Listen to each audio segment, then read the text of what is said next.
အားလုံးမင်္ဂလာပါဗျဒီနေ့ဒီဗီဒီယိုမှာကမ္ဘာကျော်နည်းပညာကုမ္ပဏီကြီးတစ်ခုဖြစ်တဲ့ Samsung ကုမ္ပဏီရဲ့တမိုင်းကြောင့်အောင်မြင်မှုတွေနည်းပညာတိုးတက်မှုတွေစိတ်ဝင်စားစရာကောင်းအောင်ပြောပြသွားမယ်နော်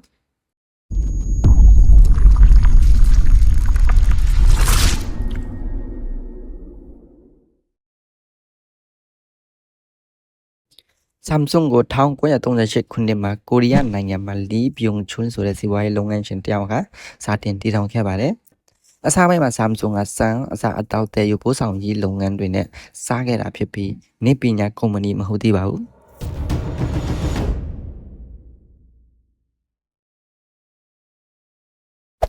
1960ခုနှစ်နောက်ပိုင်းမှာ Samsung ဟာ electronic ပစ္စည်းများထုတ်လုပ်တဲ့ဘက်ကိုကူးပြောင်းခဲ့ပါတယ်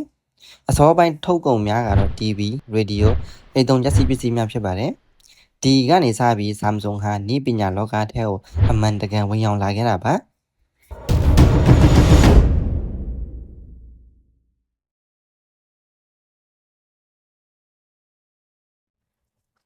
2010ခုနှစ်နောက်ပိုင်းမှာ Samsung Galaxy Series ထွက်ရှိလာပြီး Apple iPhone ရဲ့အဓိကပြိုင်ဘက်ဖြစ်လာခဲ့တဲ့ Galaxy S Series, Galaxy Note Series, Galaxy Z Fold, Flip Series ဒီဖုန်းတွေကကမ္ဘာအနှံ့လူသုံးအများဆုံး Android ဖုန်းများဖြစ်လာခဲ့ပါတယ်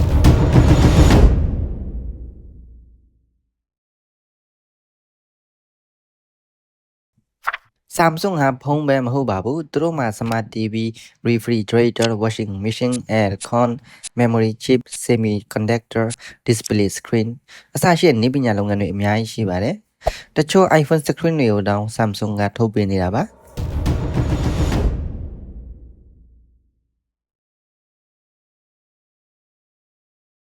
Samsung ဟာကမ္ဘာတဝန်းနိုင်ငံပေါင်း100ကျော်မှာ factory တွေ office တွေဖွင့်ထားပါတယ်။ကမ္ဘာအကြီးဆုံး mobile brand အဖြစ်နှစ်ပေါင်းများစွာဆက်တိုက်အောင်မြင်နေတဲ့ brand တစ်ခုလည်းဖြစ်ပါတယ်။